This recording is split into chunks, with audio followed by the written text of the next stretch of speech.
अस्सलाम वालेकुम dear students, my name is Ahmad और आप देख रहे हैं टीयर ज़ोलिस्ट। डियर स्टूडेंट्स, आज का जो हमारा टॉपिक ऑफ डिस्कशन है उसका नेम है सेल मेम्ब्रेन।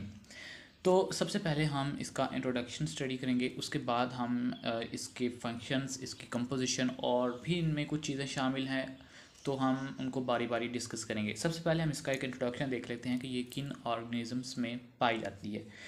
जैसा कि हमने लास्ट लेक्चर में पढ़ा था, जो सेल वॉल होती है वो एनिमल्स और एनिमल लाइक प्रोटिस्ट जो होते हैं उनमें नहीं पाई जाती। बाकी जो प्लांट्स, फंजाई और प्रोटिस्ट और प्रोकैरियोटिक सेल्स जो होते हैं उनमें पाई जाती है। लेकिन ये जो सेल मेम्ब्रेन है ये सिर्फ इन चीज़ों में नहीं, ये सभी चीज़ों में जो कि प्रोकैरियोटिक और यूकैरियोटिक जो चीज़ें हैं उन सभी में पाई जाती हैं। तो ये एक थिन और इलास्टिक लेयर होती है जो कि साइटोप्लाज्म को कवर करती है। अब साइटोप्लाज्म क्या है वो हम इससे अगले लेक्चर में स्टडी करेंगे।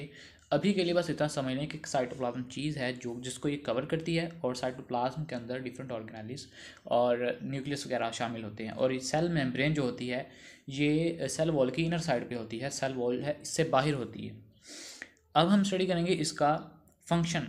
Cell membrane functions as a semi permeable barrier. अब सेमी परमिएबल बैरियर क्या होता है? सेमी परमिएबल बैरियर ऐसा बैरियर होता है जो कि सिर्फ कुछ चीज़ों को अलाउ करता है उसमें से गुजरने के लिए। अब ये जो सेल मेम्ब्रेन है ये सिर्फ कुछ केमिकल्स को अलाउ करती है कि वो सेल से बाहर या अंदर जा सके, और बाकी के जो केमिकल्स हैं उनको सेल के अंदर ही उनको महफूज करके रखे, उन्हें पकड़ के रखे।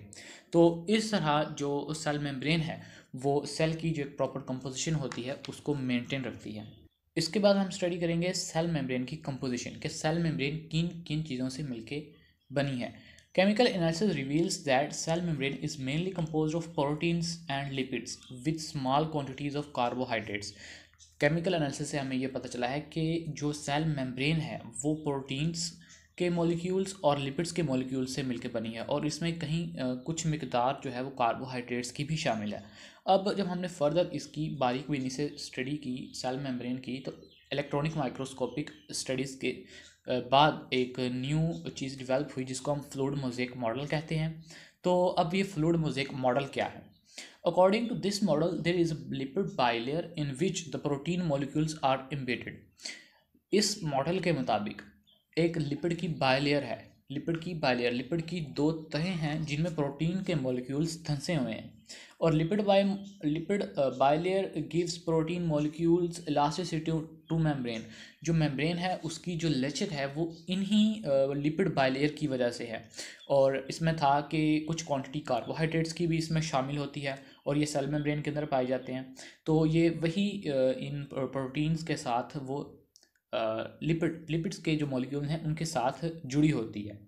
तो जो यूकैरियोटिक सेल्स होते हैं उनमें कहीं ना कहीं जो कुछ मिकदार कोलेस्ट्रॉल की भी पाई जाती है।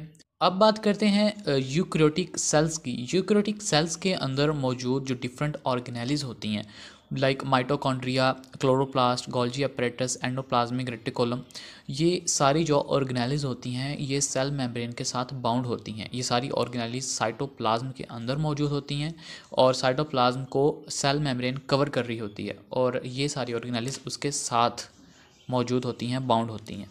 तो आज का लेक्चर था यहीं तक, और मिलते हैं अगले लेक्चर में। अल्लाह हाफिज़।